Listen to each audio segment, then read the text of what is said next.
Marseille, son rivage bleu-azur, son stade Vélodrome, sa cathédrale Notre-Dame de la Garde et ses anciennes usines. Le passé industriel de la ville a laissé des traces, jusque dans les cours de récréation. À l'école Oasis Les Égalades dans le 15e arrondissement, les élèves l'ignorent peut-être, mais ils marchent sur un sol contaminé. Arsenic, plomb, cadmium, selon une étude, les composés chimiques se sont accumulés. Michelle Rosa Santinella, ancienne gardienne, a vécu pendant 30 ans dans cette école. Elle est atteinte d'un cancer de la peau. C'est la première fois qu'elle revient sur les lieux. Mon fils a grandi ici, et mon petit-fils aussi, puisqu'il est rentré à l'école maternelle et il a fini au primaire. Et voilà quoi, il y a plein de trucs qui reviennent en mémoire. Pas que des bonnes choses quoi. Son nom est toujours inscrit sur la boîte aux lettres. Mais depuis son départ, la conciergerie est inhabitée, le jardin cadenassé. La ville ne se déplaçait pas pour venir entretenir les jardins des conciergeries, c'était à nous à s'en occuper. Allez, c'est ici que vous avez été contaminé. C'est ici que j'ai vécu pendant 30 ans. Hein.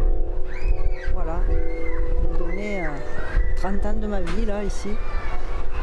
Terre contaminée, environnement pollué, plusieurs centaines d'écoles sont toujours implantées sur des sites empoisonnés.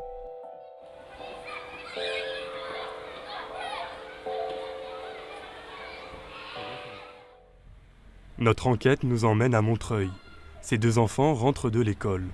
Sous leurs pieds, les polluants s'accumulent. L'établissement est à proximité d'un site pollué. La Société nouvelle d'eugénisation des métaux, la SNEM, est installée à moins de 100 mètres d'un groupe scolaire de 500 élèves. Nicolas Barrault et Véronique Marmeuse sont membres d'un collectif qui lutte contre la pollution de l'usine. Ils dénoncent son état désastreux. Ça donne une idée de l'usine, quoi. Nicolas Barrault se souvient des produits chimiques déversés dans la rue pendant des années. Il y avait un camion-citerne qui se mettait ici, qui bloquait toute la rue, et qui mettait un tuyau, donc ce qu'on appelle un tuyau de dépotage. Et quand ils pompaient, ils en faisaient tomber partout. Et ça coulait par terre, donc vous avez pu voir qu'il y a une école qui est à 60 mètres, et puis là, à 10 mètres, vous avez les enfants qui sortaient. Donc moi j'avais mes enfants qui étaient en bas âge, qui pouvaient jouer au ballon, au skateboard. La SNEM, fermée en juin 2018 pour des raisons économiques, utilisait du chrome 6, un produit chimique cancérogène. À l'intérieur, les taux dépassaient de 3,6 fois la norme autorisée. Les traces de l'ancienne activité de l'usine sont encore bien visibles. C'est joli cette petite couleur. Ça fait peur un peu cette petite couleur verte là. C'est l'ancienne bouche d'extraction qui servait à extraire la totalité de l'air de l'atelier principal qui est là, où il y avait les zones de chromage, de chromatage. Et donc on peut voir que c'est dégoulinant et pendant des années, alors ils venaient nettoyer de temps en temps. Juste en dessous, à l'aplomb de la ventilation qui dégouline partout, là il y a une forte zone de concentration de produits chimiques divers et il avait été conclu que c'était normal. À l'école Jules Ferry, un élève est tombé gravement malade. Les enfants de Nicolas Barrault étaient dans sa classe. Très vite, les soupçons se sont tournés vers l'usine. Il y a eu un enfant qui est tombé malade, qui a eu une leucémie dans la rue, qui était un enfant de l'école, donc c'est là que ça a lancé un petit peu la polémique. Et puis surtout beaucoup de sensibilité, puisque beaucoup de gens connaissaient les parents et la famille. Donc, mais ceci dit, on avait beaucoup de doutes sur cette usine bien avant ça, et ça n'a fait qu'amplifier médiatiquement en fait. Depuis la fermeture de la SNEM, c'est le soulagement pour les parents. Je suis contente que l'usine est fermée parce qu'il est toxique, il est dangereux. Il y a eu des cas de leucémie, ça vous a inquiété vous en tant que parent? Alors c'est ce qui a été médiatisé, mais il y a malheureusement d'autres cas, notamment de cancer et de maladies chez des adultes et des enfants, donc des adultes jeunes. Malgré son arrêt, la SNEM continuerait de polluer. À Paris, c'est l'association Robin des Bois qui est au cœur de ces révélations. Elle a collecté et rassemblé l'ensemble des diagnostics sur les écoles contaminées que l'État a longtemps refusé de publier. une pollution héritée du passé industriel de la France. Elles ont été construites au moment où, dans les villes, il y avait beaucoup d'activités polluantes. Le reflux des activités polluantes hors des villes s'est fait à partir de 1920-1950. Donc, les écoles, parfois, étaient justement bâties sur des chaudronneries, des fonderies qui fermaient leurs portes pour aller s'exiler, si on peut dire, à la campagne. Ces écoles ont été classées en 3 catégories. A. Aucun danger détecté. B. Les établissements scolaires doivent être surveillés. C. Les enfants sont exposés à des produits chimiques. Des mesures sanitaires et techniques d'urgence doivent être menées. C'est le cas pour 104 écoles françaises situées sur des sites à risque. À Paris, ce sont 7 établissements scolaires qui sont concernés. C'est le cas de la crèche Henri Ribière, construite sur un ancien site industriel dans les années 70. Ici, Paris a pris la mesure de l'ampleur du problème. La mairie a mis en place des mesures techniques et sanitaires d'urgence en 2016. Elle contrôle régulièrement les taux de pollution à l'intérieur de l'établissement pour un coût annuel compris entre 16 000 et 20 000 euros. Ce sont ces points qui sont surveillés tous les 3 mois par les experts du laboratoire de santé environnementale de la ville de Paris. C'est dans ces sous-sols que le passé industriel de Paris ressurgit. Difficile de déterminer les sources de pollution, ces tuyaux permettent de purifier l'air intérieur. Leur aménagement a coûté presque 100 000 euros.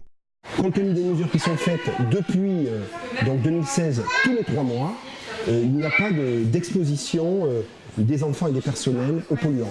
Parce que dès l'été 2016, on a mis en place un système de ventilation amélioré sur cette crèche que vous avez pu voir, donc une très grande installation qui fonctionne en permanence et qui permet de garantir la qualité de l'air intérieur. Depuis les travaux en 2016, la concentration en trichloréthylène, un produit cancérogène, est passée de 5,4 dans les salles fréquentées par les enfants à 0,4 microgrammes par mètre cube en décembre 2018. Mais dans d'autres écoles, aucun aménagement n'a été effectué. À Montreuil, la lutte continue. C'est chez une riveraine de la SNEM qu'une réunion à huis clos se déroule. Nous retrouvons Antoine et d'autres membres du collectif. C'est la construction de ce nouveau collège à proximité de l'ancienne usine qui les inquiète. Actuellement, la législation n'impose pas au maître d'ouvrage, donc là au département qui a construit, d'enlever la source de pollution. Donc le collège c'est un peu ça, on ne sait pas, donc il y a raison de surveiller au-delà de 4 ans. Dans les faits, autour, que ce soit au mur à pêche ou partout, la pollution peut ressortir 30 ans après. Membre de ce groupe d'action depuis plus d'1 an, Christine vit juste en face de la SNEM. Elle réclame la dépollution du site. C'est une activité, donc ça pollue. Ok, l'activité s'arrête, ça ne pollue plus. Non, l'activité s'arrête, ça continue à polluer. Le préfet, le maire sont toujours là en train de dire non, mais de toute manière, tout va très bien. Et puis, nous, on sait, vous ne savez pas, et on fait pour le bien, pour votre bien. Mais ne posez pas trop de questions. Le collectif a commandé une étude sur la pollution de la SNEM après son arrêt. Il aura connaissance des résultats dans quelques jours. Nous nous rendons à Sigons, dans les Alpes de Haute-Provence, où nous retrouvons Michel, ancienne concierge de l'école Oasis Les Égalades, atteinte d'un cancer de la peau. En 2012, en sortant de la douche, un grain de beauté lui paraît anormal. Après plusieurs mois, elle décide de le faire enlever. Ils m'ont appelé chez moi en me disant que c'était important, qu'il fallait qu'ils me voient tout de suite. Donc c'est là qu'il m'a annoncé que j'avais un mélanome. Ça a été pris juste à temps et le docteur m'a dit que si j'avais attendu un peu plus, les ramifications après se propagent et ça attaque tous les organes. Michel a passé 30 ans à cultiver son potager sans savoir que la terre était polluée. Alors ça c'était le jardin de la conciergerie. Alors au début quand je suis arrivée, il était un peu à l'abandon parce qu'il n'y avait plus personne qui s'en occupait, donc je l'avais repris. J'avais essayé de mettre de la pelouse, j'entretenais, je plantais des fleurs. Pendant 30 ans j'ai essayé de le tenir correctement. J'ai pas fait un jardin anglais mais je m'en occupais. Donc c'est ce jardin qui vous a contaminé? C'est ça. On ramassait nos tomates, on était contents sans savoir que les tomates elles avaient poussé dans la terre qui était contaminée. C'est en 2016, lorsque 2 agents municipaux viennent effectuer des prélèvements de terre pour une éventuelle présence de plomb, que Michel fait le lien entre sa maladie et la conciergerie. Très vite, elle fait analyser un échantillon du jardin par un laboratoire. Arsenic, plomb, cadmium, certaines valeurs dépassent de 540 fois la norme. En conclusion, ils nous disent que la concentration est fortement élevée, notamment pour le plomb. Et ces éléments présentent une toxicité forte avec un effet cancérogène, notamment pour l'arsenic et le cadmium. Voilà. Donc après, je me suis quand même affolée, parce que, je veux dire, c'est écrit noir sur blanc, quoi. Donc voilà. Michel veut que son cancer soit reconnu définitivement comme maladie professionnelle. En 2017, elle attaque la ville de Marseille devant le tribunal administratif. Lâcher, je lâcherai rien. Voilà.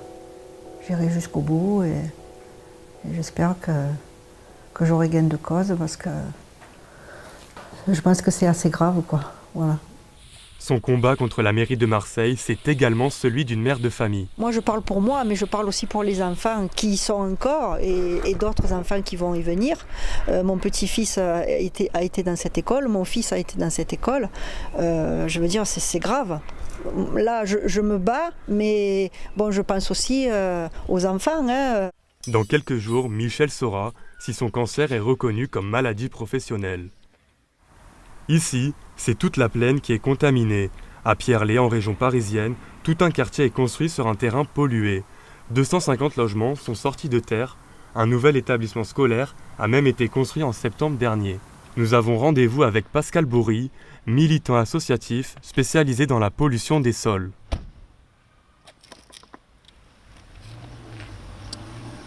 Voilà, on est à côté de l'école. 360 mg par kilo. 4 fois au-dessus du seuil d'intervention rapide. On construit des écoles, des pavillons avec jardin. Tout va bien. Tout va bien. 360 mg par kilo de plomb, c'est 7 fois la valeur repère en Île-de-France, résultat d'un siècle d'épandage des eaux usées de la ville de Paris. Selon un rapport de l'Agence régionale de santé, la possible ingestion de terre représente un risque sanitaire inacceptable pour la population.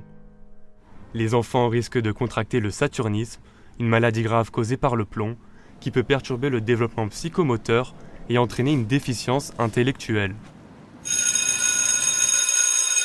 Sortis des classes, les parents viennent chercher leurs enfants, mais tous n'ont pas conscience d'être sur une terre contaminée.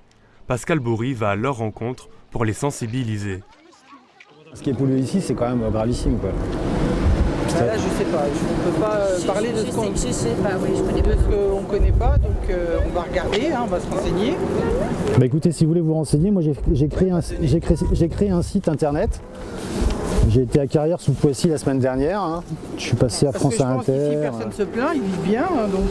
Ah ben, ce qu'il y a, c'est que c'est une. Que le maire a étudié les sols, il a.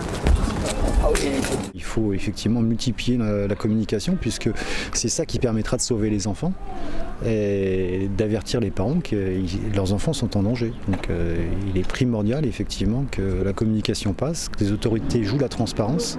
Face à ces révélations, certains parents sont sous le choc. Bien sûr que c'est inquiétant, bien sûr. Il y a cette pollution comme ça dans l'air, donc bien sûr oui. Alors là, je suis un peu surprise. On a une belle école et on se dit que nos enfants vont la fréquenter des années et respirer en fait de la pollution. Voilà quoi, je veux dire, tout est beau, tout est voilà, c'est merveilleux, mais en fait non, c'est pas si merveilleux que ça. Oui, c'est choquant. Pendant que Pascal Bourri continue de sensibiliser les parents, derrière, le maire de Pierrelaye arrive pour défendre sa position. Les études de sol me disent que c'est compatible. Donc un bureau spécialisé me dit que c'est compatible. Je fais la construction. En plus, comme je viens de vous l'indiquer, c'est un endroit où il n'y avait pas d'épandage. Et sur une école, jamais vous n'êtes en contact avec la terre. Jamais. La valeur relevée sur ce site est déjà supérieure au seuil d'intervention rapide qui préconise un dépistage systématique des enfants auprès de moins de 7 ans. Donc moi, si vous voulez, je ne parle pas de bureau d'études. Moi, je parle du Haut Conseil de santé publique et des préconisations obligatoires. Nous retrouvons le maire de Pierrelaye. Selon lui, le risque pour les enfants est limité si on s'en tient à l'étude qu'il a commandée. Ce qui est indiqué, c'est que comme Le saturnisme provient du plomb, mais du plomb qu'on absorbe, je veux dire, il faut l'avaler. Et donc, il est indiqué que des enfants, pour éviter qu'ils mettent de la terre à la bouche et qu'ils l'avalent, faut éviter le contact avec la terre directement, et il est préférable d'engazonner les parties qui sont en terre, de façon à éviter qu'on puisse prendre la terre, la porter à la bouche. Mais pour l'association de Pascal Bourri, les risques d'être malade du saturnisme sont importants. Ce sont des milliers d'enfants, selon les simulations des autorités elles-mêmes, qui ont publié d'ailleurs une partie de ces résultats, en tous les cas au moins la synthèse, dit effectivement que plus de 5% des enfants vont être atteints de saturnisme. S'agissant d'une population de plus de 45 000 enfants de moins de 7 ans, la situation est vraiment gravissime. Selon les projections de la cellule de l'Institut de veille sanitaire d'Île-de-France, plus de 2000 enfants seraient potentiellement déjà contaminés sans le savoir. À Montreuil, et plus précisément à l'école Jules Ferry, les riverains sont toujours inquiets. Antoine et les membres du collectif ont reçu les résultats d'une étude sur la pollution de la SNEM qu'ils ont financée à hauteur de 10 000 €. Est-ce que le fait de dépolluer ici suffira pour que l'extérieur ne soit plus pollué?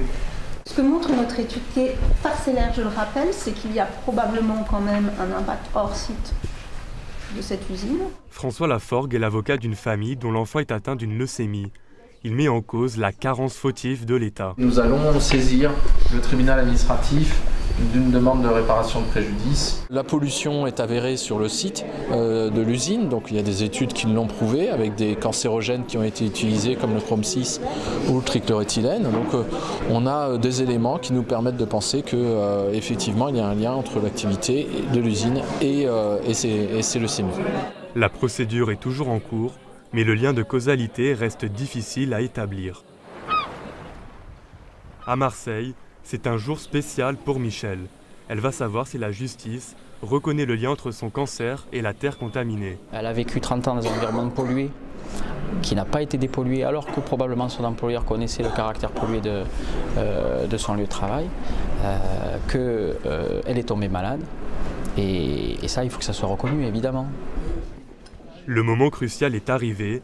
Michel et son avocat entrent dans la salle.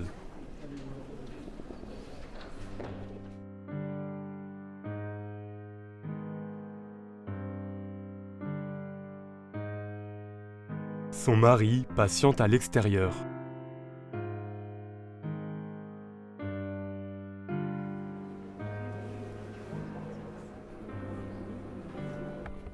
« 40 minutes plus tard, l'audience se termine. Michel est déçu. Ça va T'es énervé Et oui, ils sont énervants parce que vous avez beau leur mettre les arguments sous le nez, leur dire regardez, c'est pas possible, ça colle pas à ce qui vous a été dit. Ils sont tous comme ça, il n'y en a que deux qui parlent, et le seul qui parle c'est pour dire non mais en fait, qui essaie de vous embrouiller. Donc le seul qui parle c'est celui qui va être le plus virulent pour dire non, puisqu'on nous dit non, c'est non. Alors que tous les autres, ils doivent être en train de réfléchir en disant quand même c'est pas normal. Voilà. Elle attendait une réponse immédiate, la commission a décidé de la reporter. Mais Michel reste confiante. J'ai vu quand même qu'ils étaient quand même assez réceptifs, ils ont quand même écouté, mais bon, après on ne sait pas ce qu'ils ont dans leur tête. Hein. Voilà. La mairie de Marseille n'a pas donné suite à nos nombreuses sollicitations. La commission a depuis demandé une nouvelle expertise médicale, l'espoir pour Michel que son cancer soit définitivement reconnu comme maladie professionnelle. En France, plus de 1200 établissements étaient diagnostiqués. Il en reste encore plus de 1000 à analyser. Manque d'argent, crainte des résultats, certaines collectivités ne sont pas pressées de savoir. Une posture qui pourrait avoir des conséquences tragiques sur la santé du personnel scolaire et des enfants.